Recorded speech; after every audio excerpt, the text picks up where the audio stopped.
A thunder of jets in an open sky, a streak of gray, and a cheerful... A loop, a whirl, and a vertical climb, and once again you'll know it's time for the adventures of Rocky and Bullwinkle and friends. Starring that supersonic speedster, Rocket J. Squirrel, with his pal Bullwinkle the Moose, and a host of others. Hurry, Bullwinkle! The show's about to start! I'm coming as fast as I can. Wave to the people! Yay! Now what are you doing? Signing autographs. Let's see. John Smith. But your name is Bullwinkle! I know, but that's hard to spell.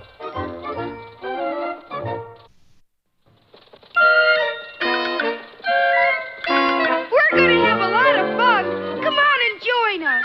Sure, there's always room for one more.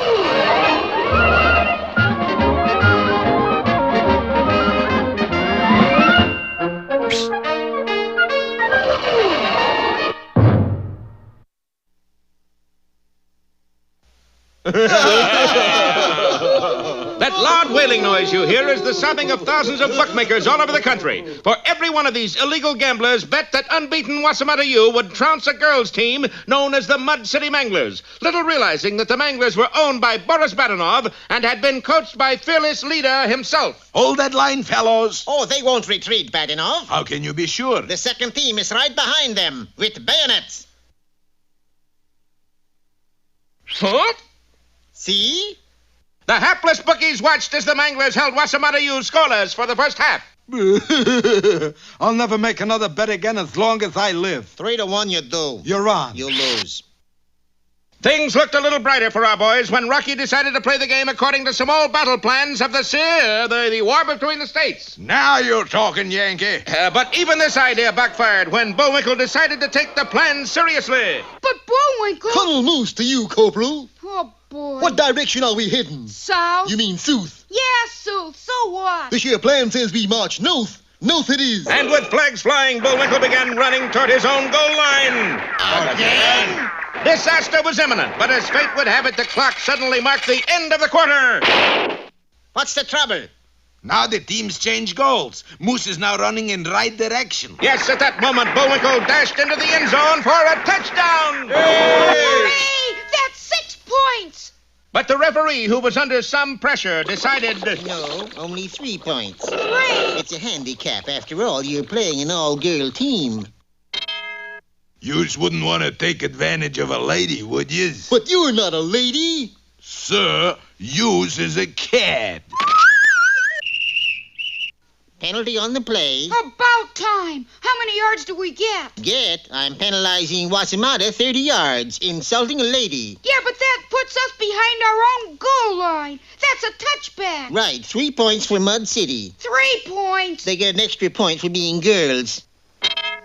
Bullwinkle, we can't win. That's the general idea, Squirrel. And who are you? I'm the leader of the all-girl team. You are? I'm the Phil Spitalny of the gridiron. Yeah, but those aren't really girls. I know that. You know that. But does the referee know that? Do you know that? All I know is this fella behind me has a gun aimed right at my 50-yard line. Bullwinkle, that fella's intimidating a referee. Not very well. He doesn't look like one at all. No, I mean he's threatening that poor little guy's life. Well, that does it, Rock. Now my dandruff is up. Give me those battle plans. Ladies or no ladies, this is war. And it was.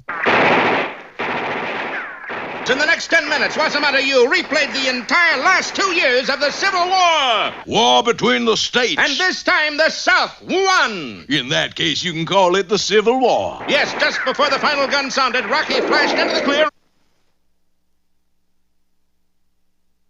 and zoomed for the goal line. Bullwinkle, pass it to me. Ollie! But that was the moment Boris Badenov had been waiting for. He quickly seized a large rock, painted it to look like a football, and hurled it right at the unsuspecting squirrel. Oh, don't miss our next heart-stopping episode, A Rock for Rock, or To Each His Stone.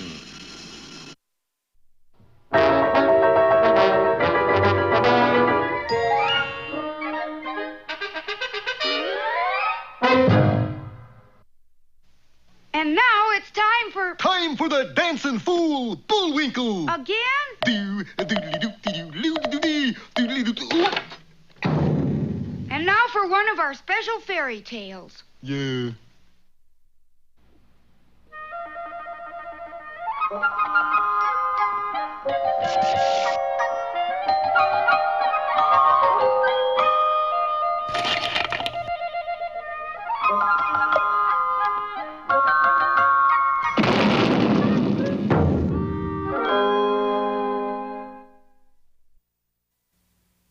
Once upon a time, which is always a nice way to start a fairy tale, there was a great white castle in which lived a powerful duke who was a very proud man. He was proud because he was tall and straight and handsome and brave, but he was proudest of all when he took off his hat, for he had a huge head of bushy, flaming red hair not to be equaled by anyone in the kingdom. Oh, I love my red hair. It gives me fire. He would comb it 100 strokes every day. 1 potato, 2 potato, 3 potato, 4. It was his habit upon arising each morning to go to his mirror, which, by the way, was a magic mirror, admire his flaming locks, then... Mirror, mirror, hanging there, tell me who has the reddest hair. Violets are blue, roses are red, but it's only your dome that is redder than red. This went on day after day, year after year, and the mirror always answered the same. That is, until one morning... Mirror, mirror, hanging there, tell me who has the reddest hair. Your hair is red, that's very true, but the girl who spins has hair redder than you. Who? Girl who spins. Redder than me? Makes you look like a bleached blonde, Bubby. Shocked and horrified, the Duke ran to his address book. G. Girl who spins. 728, small house in the forest. Armed with the address, the Duke mounted his fastest horse and galloped off into the forest at top speed. When he arrived, he saw that what the mirror had said was true, for there, at a spinning wheel, sat a lovely young girl that had long, blazing red hair that hung down to her, hips. My, but that's red. I say, what is your name, fair maiden? My hair is red as fire and my skin is white as cream, so my name is Red White. Hair's red, all right. Rinse job? No, natural. Well, I'm terribly sorry, but you'll have to dye it black. Oh, I can't. Why not? I'm waiting for my true love, and he will only know me by my red hair. My fairy godmother told me so. Now, see here. I happen to be a powerful duck. That's Duke. Oh, thank you. And you'd better dye your hair black, or you're going to find yourself in big trouble. With that, the Duke turned and galloped away. Not as fast as he had arrived, however, for he had forgotten his horse. The poor girl was frightened, and as she sat weeping, her fairy godmother appeared. Oh, there, honey. Now, don't blubber. But if I dye my hair, my true love won't know me. And if I don't, I'll get into big trouble. You just leave it red, dearie. I can handle that duck. That's Duke. Oh, yes. The following morning... Mirror, mirror, hanging there. Tell me now who has the reddest hair. Red, white, like I said. Weren't you listening? News is bad enough, but you didn't even bother to make a rhyme out of it. Furious, the Duke wasted no time. You must dye your hair black within 24 hours, or you will go to the pokey. Now, good day. Godmother! Oh, here I am, honey. Don't come unglued. Take these nettles that grow beside the road and put them in your spinning wheel. Every day you spin nettles, that Duke will lose 32 hairs. Doing as she was told, Red White took the nettles and set herself to spinning. The very next day, the Duke was combing his hair the usual 100 strokes when... 1 potato, 2 potato, 3 potatoes, 4, 5 potatoes, 6 potatoes... Hey, what's this? My comb, it's full of hair. Mirror, mirror, look at this. My beautiful red hair is coming out. I can see that, Bubby, and you're not rhyming either. I know. There's no time for that. Tell me what's happening. Well, you understand, it's like kind of a hex. You know, a fairy tale whammy. Every day that Red White spins nettles, you lose 32 hairs. The fiend! She's got to be stopped. Taking a stout rope, the Duke sped to Red White and bound her securely. There! Oh, I'd like to see you spin nettles with your hands tied, buddy. But she did. For being a clever girl, Red White managed quite well to spin more nettles with her feet. 29, 30, 31, 32.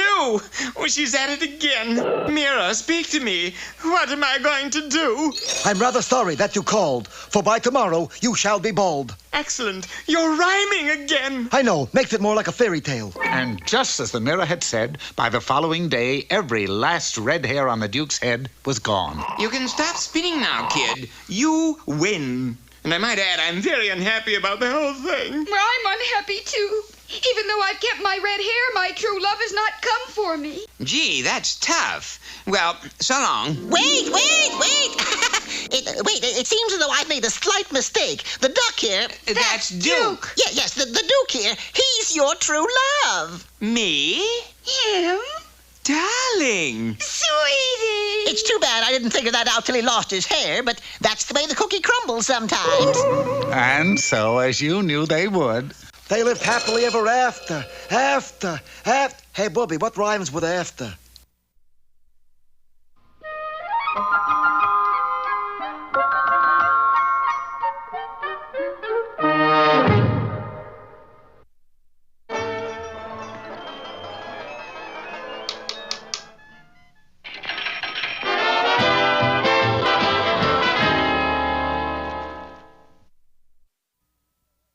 Hi there, culture bugs.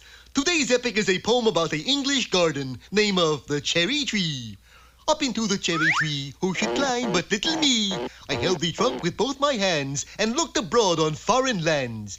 I saw the dimpling river pass and be the sky's blue looking glass, and dusty roads go up and down with, hi there, Dusty. I say, Hatchet, I do believe there's a poacher in your cherry tree. A poacher? Confound the rascal. I saw the pleasant garden lie, adorned with signs before my eye. Hatchet Manor, keep out, this means you. Hey, that don't rhyme. I say, who's up there? Ain't nobody here but us cherries. Will you come down at once? Well, you asked for it. Good heavens, what's happened to Hatchet? I cannot tell a lie. I did it with my little cherry tree. And now... Hey, Rocky, watch me pull a rabbit out of my hat. But... See? Nothing up my sleeve. Presto! Wrong hat. And now it's time to meet Mr. Peabody.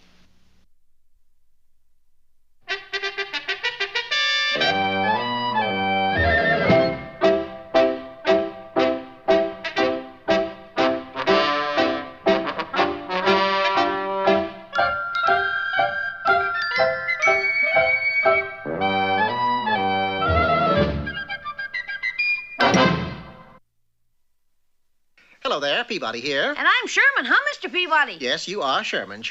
Now, if you'll take your place beside the Wayback Machine, we shall be on our way. Where to today? Today we're traveling back in time to the year 1455 and the place Strasbourg, Germany, where we shall meet the inventor of the first practical printing press, Johannes Gutenberg. All set, Mr. Peabody. Sherman and I entered the Wayback, and in less time than it takes to twitch an eye, we were transported back and into the small printing shop of Herr Gutenberg, where we found the great man hard at work with his new press. Hi, Mr. Gutenberg. I'm Sherman, and this is... Don't bother me, kid. I got a newspaper to get out here, and I can't waste any time if I expect to make the 5 o'clock edition. Gutenberg continued his work at a feverish pitch. However, when he finally finished... Good, at last I'm done. Mr. Peabody, do you see what I see? I'm afraid so, Sherman. It seems as though Johannes Gutenberg has made a slight mistake. Mistake? What mistake? Where? You have printed the 5-star final on pants instead of paper. That's no mistake. It was a calculated decision on purpose because I couldn't find paper. But it will never do to have the news printed on a pair of trousers. Why not? See, back here I have printed all of the latest word about the county seat.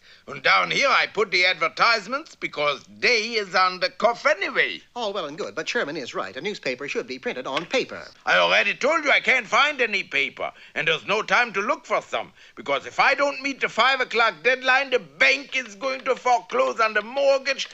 It's 3 o'clock now. That doesn't give us much time, but I think we can make it if we hurry. Come, Sherman, we will get some paper. Sherman and I dashed out of the print shop and into a butcher shop, which, fortunately, was right next door. 6 pounds of weenies, please. Weenies? But I thought we were after paper. What does the butcher usually wrap weenies in, Sherman? Butcher paper? Yes, but nonetheless, it is paper. paying for the weenies, we quickly took the package and hurried back to Herr Gutenberg. Oh, that's good. This is just what I've been waiting for. He had been gone for quite some time when suddenly I noticed something very peculiar. Do you hear something, Sherman? Not a thing, Mr. Peabody, should I? Yes, we should be hearing the sound of Gutenberg's printing press. Something is wrong, Sherman. Hurrying into the back room, we immediately saw that something was wrong indeed, for there sat Johannes Gutenberg eating weenies. Herr Gutenberg, what are you doing? Why, I'm eating the lunch you brought me. What else? I'm afraid that's your second mistake, my friend. That wasn't your lunch. You were to use that paper for your 5 o'clock edition. Oh, I forgot, and it's 4:15 already. Stand back, I got printing to do. Gutenberg flew into his work like a demon, and in record time he had the job done. I done it. Now I can go out to a corner and sell my very first newspaper. It looked very much like success was his, but suddenly... Egad, what's happening, Mr. Peabody? It sounds like a riot. It is a riot, Sherman, and Herr Gutenberg is just 2 jumps ahead of it. What happened, Mr. Gutenberg? Didn't the people like your paper? Oh, they liked the paper all right, but what they didn't like was there was no printing on it. It was true. The newspaper he had just printed was completely blank on both sides. For his third mistake of the day, Herr Gutenberg had used the wrong bottle of ink in his press. Invisible ink, that is. 20 minutes to 5, there's still a chance you can make it. It's no use, I can't do it. Why not? I'm all mixed up from my troubles. I can't think of anything to print. Pardon me. Hello? What? Really? Quick, give me the address. Okay, got it. Oh, am I in luck? There's a fire, and that's big news. It gives me just what I need to write about. Good. We can be reporters and cover the story for you. Yes, but we must hurry. Get the address, Sherman. Sherman and I raced across town and made excellent time, for the signals were with us. However, when we arrived... Hey, this can't be right. There's nothing here but a lake. Let me see that slip of paper. Just as I suspected, Sherman. You had the paper upside down. You brought us to 666 instead of 999 Schnitzel Street. Gee, I'm sorry, Mr. Peabody. Just where is 999 Schnitzel Street? I'm afraid that's the address of Gutenberg's printing shop. Oh, the fire really wiped me out this time. The only thing I saved was the clock and the press. And it's 5 minutes to 5. I guess there's nothing else you can do, Mr. Peabody. There is always something I can do, Sherman.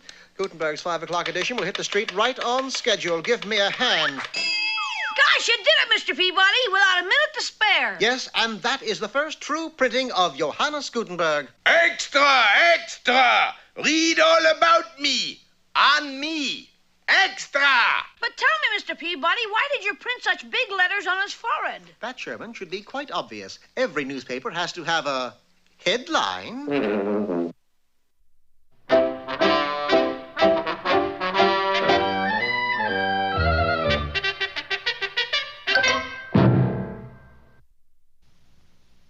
Today's lesson is mighty important, remember? Bullwinkle is a... Not that lesson. This lesson.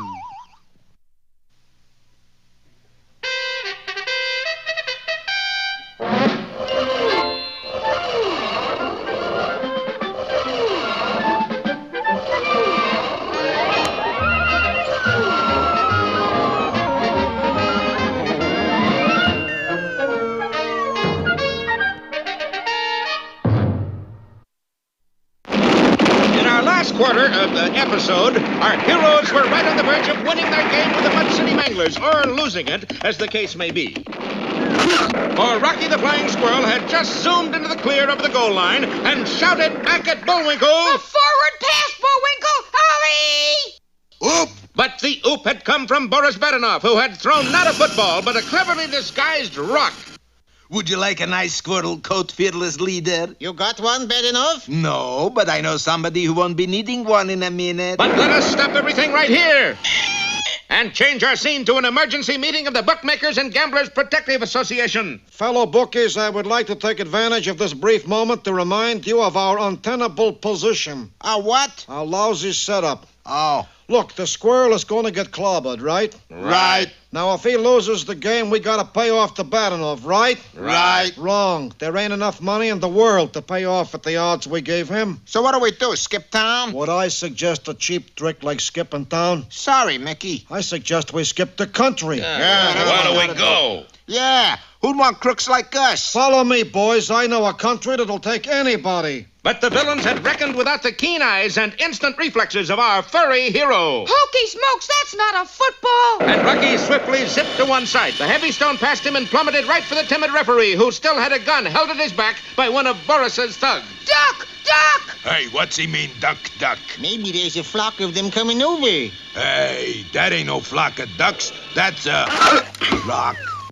But where's Bullwinkle? You cold! Yes, out of the pall and smoke and flame that covered the gridiron galloped Bullwinkle Moose, the football dangling from his antlers. Quick, Bullwinkle! There's only a few seconds left. Now, what do we do bad enough? Relax, fearless leader. Relax. Sure, Mike. Look at this diagram of the end zone. What are the circles? Landmines. I've mined the whole end zone. Explosive landmines in a football field?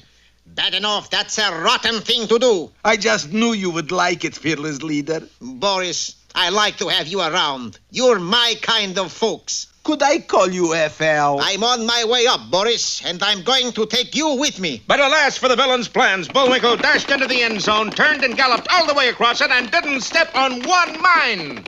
Touchdown! Yay! 6 points! Wossamotta wins! Yay! So you had landmines in the end zone, eh? Bad enough? I can't understand it, fearless leader. I could swear I had one right. Well, you were right, fearless leader. You're on the way up, and I'm going with you. And so Wossamotta U finished its season unbeaten. Only one fly in the ointment, Bullwinkle. Well, that's about par for ointment. What is it? I didn't like all those gamblers escaping to some other country. If Rocky had only known the bookie's boat was even then approaching its destination. Well, there it is, man. Pottsylvania. And look, there's a reception committee to meet us. Hey, Charlie, if I ever get you 10, we goofed. Bet heavily, Schweinhund. It's a sure thing. And so we come to the end of another fun-filled episode of Rocky and Bullwinkle. You know, Rock, he sure got some funny ideas about fun.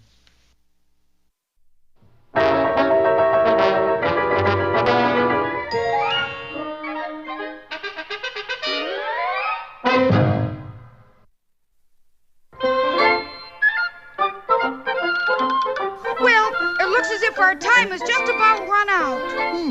Mine must be a little slow.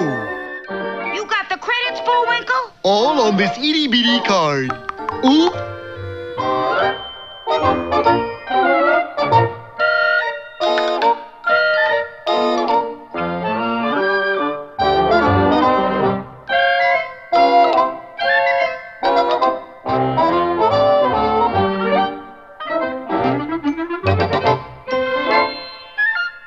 We're late again, Bullwinkle. Right! Bye now. See you next time.